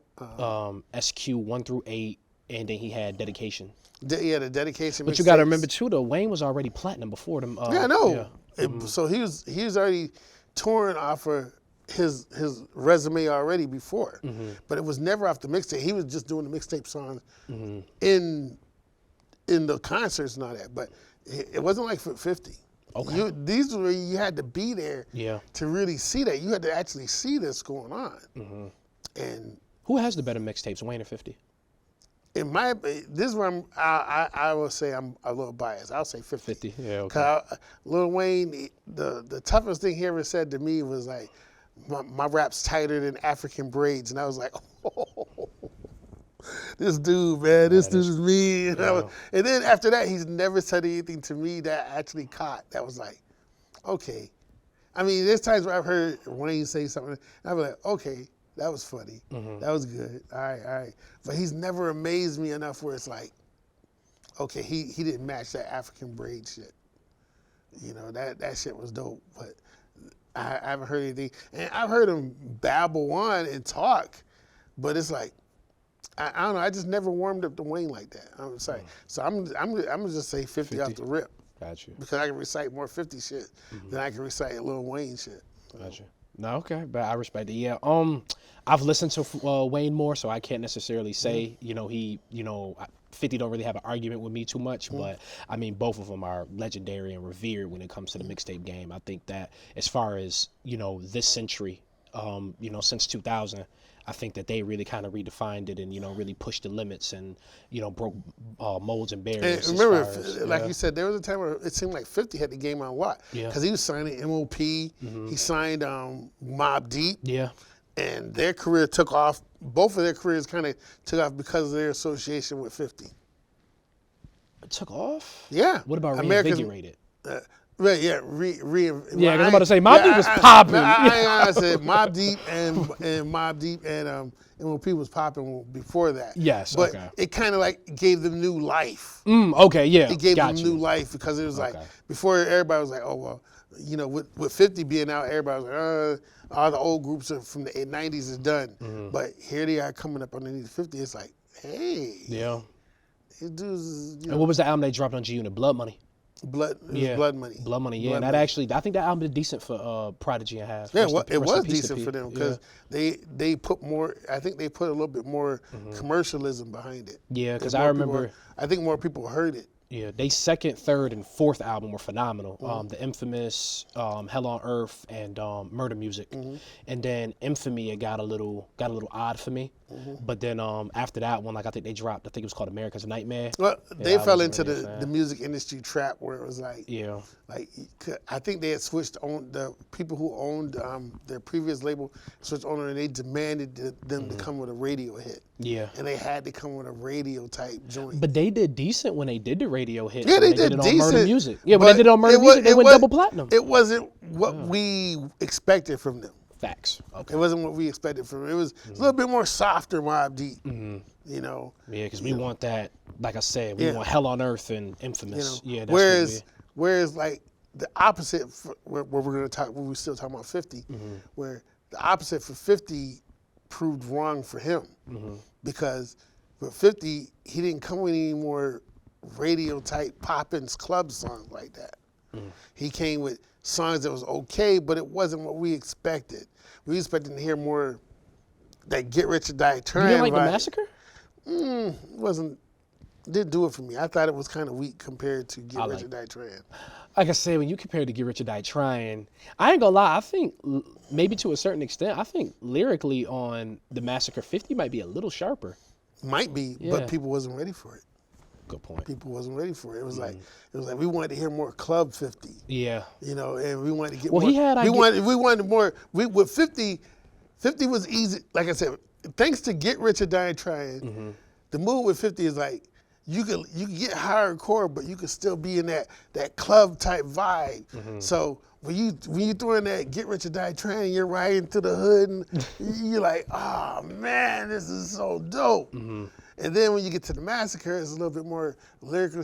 You're like, okay, the lyrics is there, but where's the boom? Where's the, you know, it's like The Martian from Bugs Bunny. Like, where's the boom?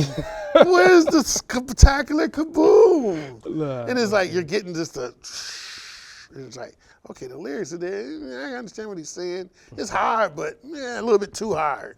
It's like this is not what we wanted. 50, we wanted to hear more of this, and that's what we got. I mean, for me, it was good, but for the general public, this is why it didn't sell as much as the other one did. Because that's not what the public was ready for from him.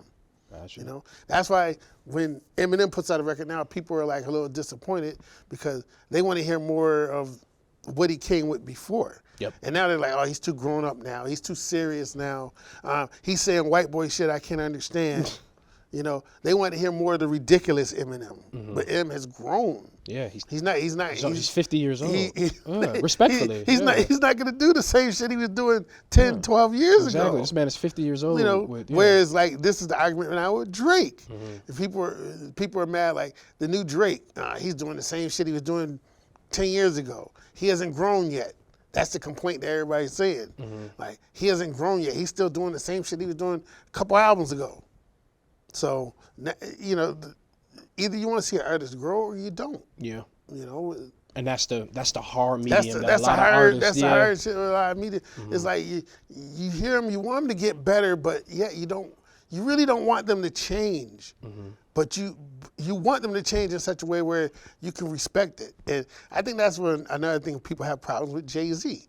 Jay-Z was the the fun rapper that talked about popping champagne and how much wealth he had and all that. And then when he grew up, some of his audience didn't grow with him. They're like, they still wanted to hear the player shit. But this dude is a billionaire. He ain't here to talk about the same shit. He was talking with children. Yeah, he's married with children. Yeah, I don't think people understand that life impacts your music. Yeah, he's not gonna talk about the drug game no more because he's no longer been in it. I mean, the only drug game he could technically talk about is the medicinal marijuana with Monogram. Yeah, that's about and it. Realistically, like I said, people probably don't want to hear that. But he's like, it's like there's a news story out there floating around that's gonna be on the Today Show where I guess the host of the Today Show, I think it was Hoda or Hoka or whatever her name is.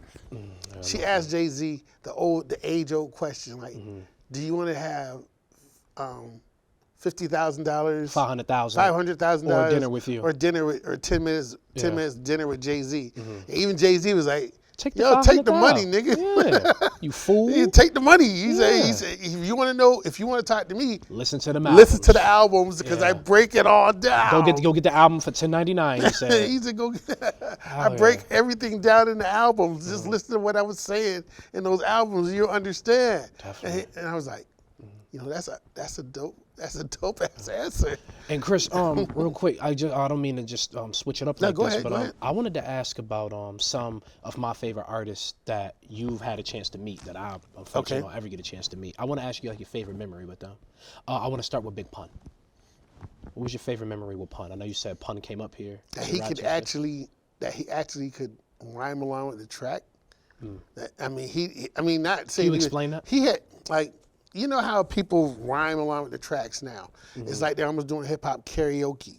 Oh, they rap over their lyrics. They rap over their lyrics. Yeah. Pun didn't do that. He had a TV track. We call it a TV track where you get a few snippets of what they're saying, and then it cuts off and it leaves you enough time for you to rhyme over. Or you can have just a pure instrumental where there's no background vocals at all, ever.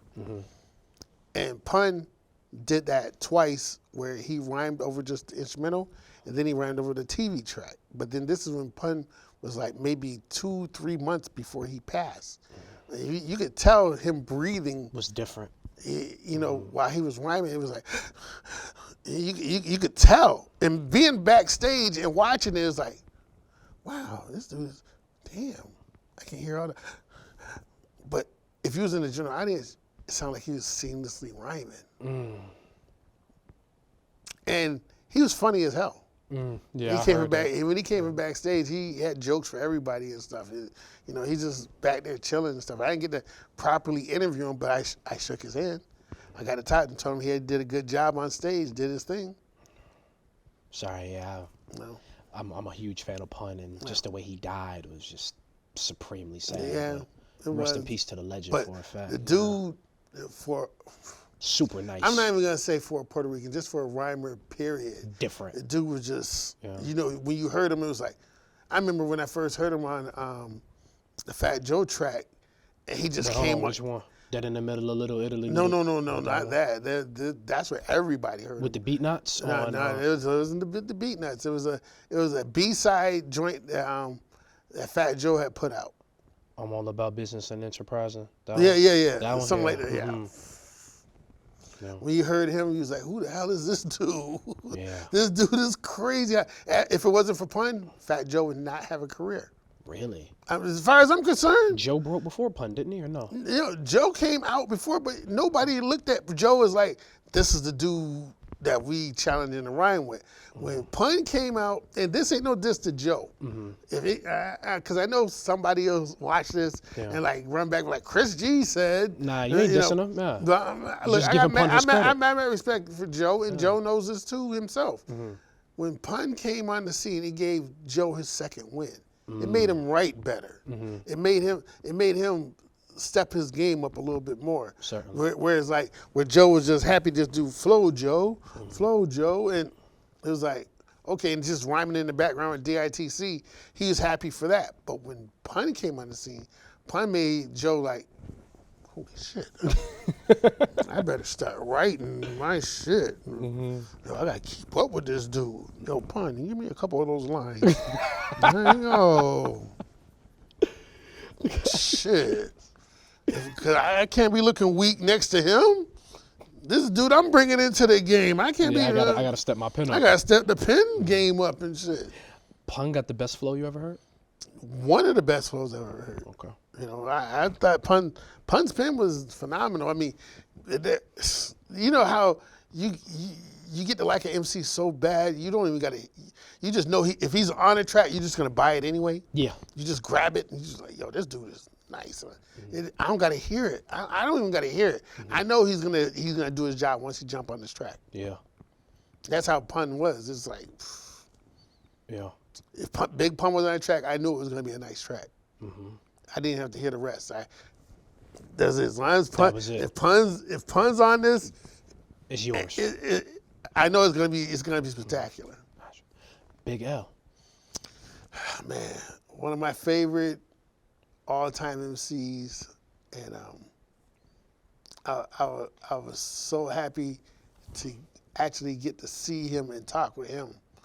And once again, months before he died, and we just been phenomenal fans.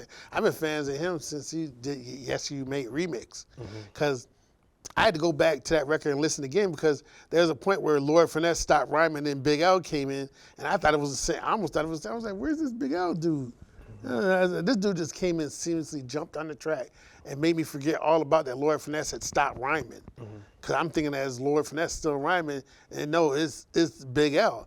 And then the way he just came into the game, just like rhyming and just killing it. The Lifestyles of the Poor and the Dangerous is one of my favorite albums. And then just knowing that he was connected, he birthed all these other MCs, Cam, Mace, which by way kind of birthed Dipset. Yeah. You know, Children of the Corn. Everybody, there's many other people that was associated with Children of the Corn too. McGruff, and just the big, Big L was the hardcore dude that would rob you and then say a joke. As far as I'm concerned, he would say an offhanded joke and you'd be like, "Yo, that was funny, nigga." And like, yo, you robbing me, but yeah, it's all right. You know. Is he the best rapper from Harlem? Oh wow. Harlem's birthed a lot of great MCs. Harlem has birthed a lot of great MCs, but is he the best? Is he the best? Is he the best rapper from Harlem? Lamont Coleman. I can't answer that. Can't answer that. I can't answer that. But he's one of the best I've known. You know, and like I said, he was a cool dude. He smoked. He chilled with us, drank with us, and we got to tour the city with him. So I always cherish that. I was so sad see him, especially when I knew he had connects, and I knew behind the scenes what he was about to get into. I was like, Jay-Z looked at him like, yo, I got to sign you, dude. I'm going to put you on the Rockefeller joint. And he was already hype about that. He already knew, the whole thing with the Sony where Sony, they didn't respect what he did and they couldn't figure out what to do with him. He was happy to jump out of that and jump right into the Rockefeller contract. And when he passed, it was like, damn, what the hell? Shit. He's just about to blow. If everybody had heard more of him, they would have been saying like, yeah, he's one of the greats. They say it, but still, now that he's passed, everybody great. So. I got you. Well, Chris, look, just to wrap up, I want to jump back into your career today. So, like I said, you've had 30 years of radio. 30 years, and even to this day, your radio station is still the same, straight from the underground. You play a lot of great music, but a lot of, I feel like you're one of the people who are helping keeping lyricism alive on the radio. And what has led to your longevity? I mean, 30 years doing anything, I think is quite impressive, but 30 years in an industry that's probably changed about 10,000 times since the time you started till now, and the consistency that you've had. I mean, you're still up here every single week, Friday and Saturday, still coming up with new topics, still finding different ways to be innovative, still helping break a lot of artists, building so many relationships. Like, what do you contribute to your success and your longevity? The artists that keep putting out dope music. Because if it wasn't for them, I wouldn't be doing this, because they're the ones that motivated me to look more than just the normal playlist for dope music. People say they dig for music, but they don't really dig. They don't really check for music like that.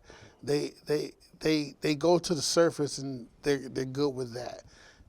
Actually, whereas like people will quote, they'll look at Meg Thee Stallion. I'll look for people like Najma Nefertiti, or I'll look at people like Rhapsody.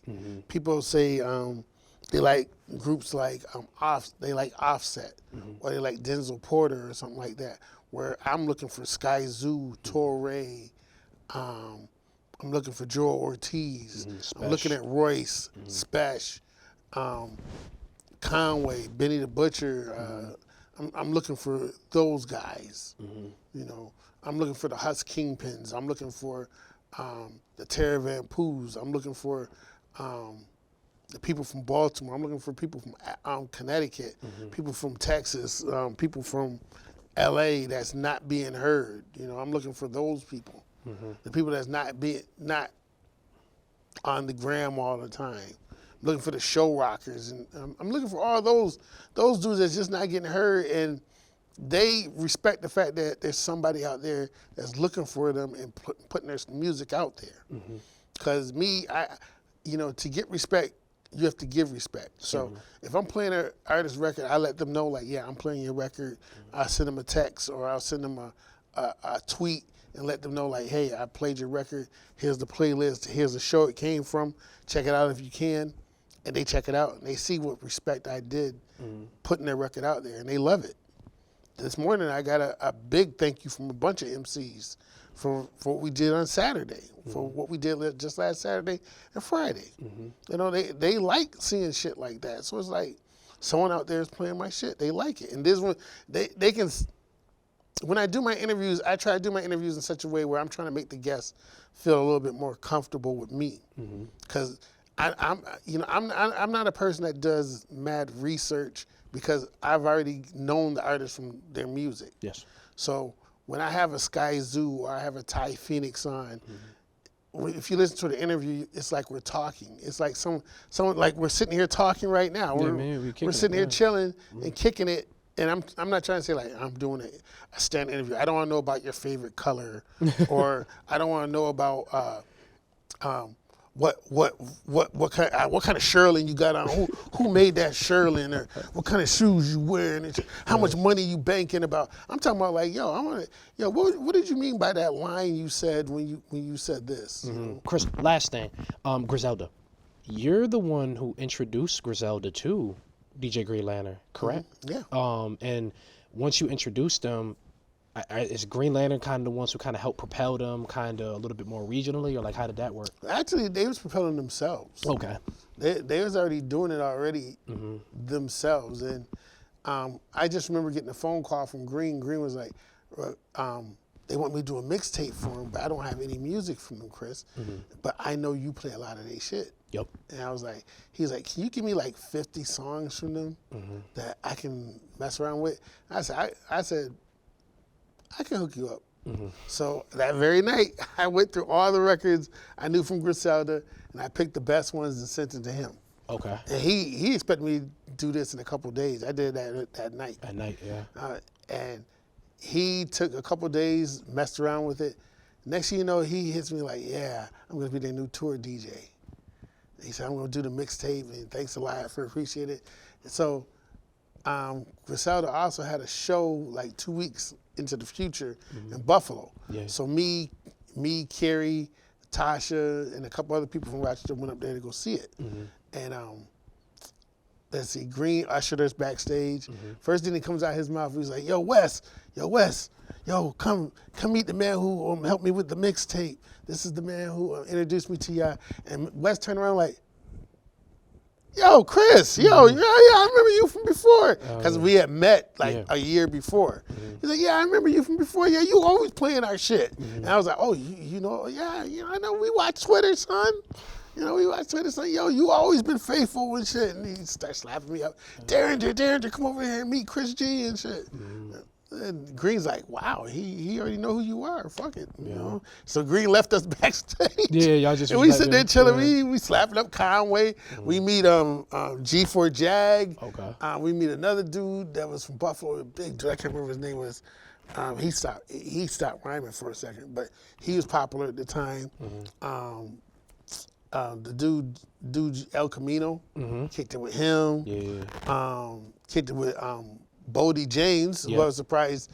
This before Bodie James got signed with them. I was like surprised to see him backstage. Like, yo, what the fuck? What he doing back here? So we chilling backstage. You know, got all the props and shit. And Green just was like, yeah, this is the man that helped me get down with Griselda. And they should know he's doing the mixtape. He's touring with them. And it's like, yo, I'm glad I helped bring that together and shit. That shit was real dope and shit. No, for a fact, Chris. And now, you know, that's what I always said. I mean, upstate hip hop, I mean, you a legend, a living legend. You know, I don't know, and maybe I'm just saying this, and maybe I'm very biased, but I don't know if there's anybody that's more impactful upstate when it comes to hip hop than you.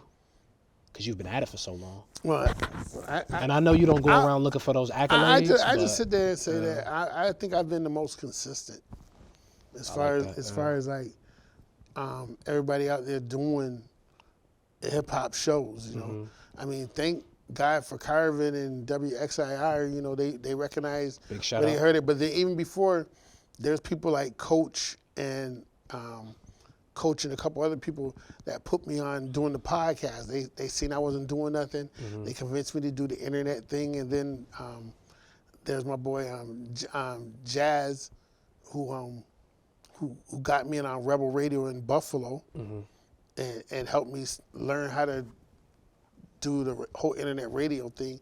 My homegirl Carrie that pushed me into doing a website for the radio station and selling merch and all that. And of course, my wife, who puts up with the whole thing, you know, even though she's a hip hop head, is like she says your other secret wife is hip hop. She said I almost can't compete with her because that's who you dedicate your life to. And you know, to me, it's the listeners that stuck with me all this time and just know that I've never changed. I still get the occasional person that I go like, yo, you still doing music? And it's like, wow, you ain't heard yet? You know, what's up? You know? But then again, like I said, it's a new age. We all listen to music differently now. Yep. You know, even listening to stuff on the radio is almost ancient. But as long as you have a car, as long as you have a radio in your house, you're gonna flip on that radio because it's the easiest thing for you to do. You don't have to sit there and say, can Alexa or Siri, can you play this playlist or play this song or whatever? You know, you just turn on the radio, tune in and listen. And me, I think I got the best spots in the world, Friday and Saturday nights, where I'm on prime time and I get to play what I want at a certain time, and people can listen in and tune in and like it. Certainly. Nah, well, Chris, you know, as I said before, a living legend. You know, you always gonna be that in my eyes. And I just, you know, growing up in this community and just seeing the amount of lives you've touched through this art form that me and you both love, you know, this is my way of giving you your flowers. I feel like you need to be heard. I feel like your wisdom and your knowledge and your experience needs to be valued. And, you know, I salute you for, like you said, consistency. Because, you know, you told me something, I actually have it written down at home. I got it actually like on a wall of like little things that I keep from people that I've heard and like, you know, that really resonated with me. And you said consistency breeds popularity. And as I said before, just how many bells your name rings whenever, you know, you're brought up, especially around true hip-hop heads, especially here upstate.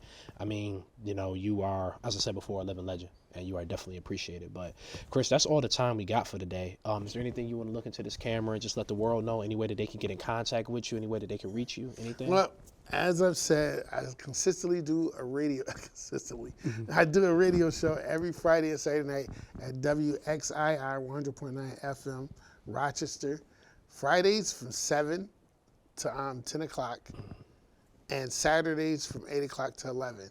And even if you do miss it, I got connects on I have my own internet radio station, which is SFTU 585 Radio, which is available 24/7 at www.straightfromtheunderground.net. I have a host of international DJs I respect.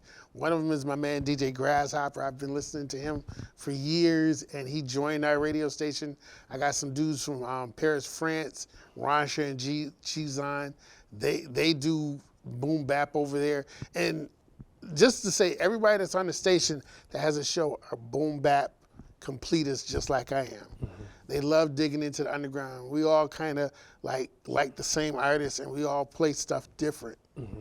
And I was just so happy because when I first started, I thought it was just going to be me, Carrie, and maybe a couple other people. And now we got like 12, 15 something DJs, and we got more that want to do shows on the internet. So it's like, you know, I didn't think it was going to grow that big. And then every week we gain like 50 more followers or 50 more people to listen to the station. So it's like, I'm happy for that. You know, we ain't making mad money, but it's just the fact that people are out there listening and liking it.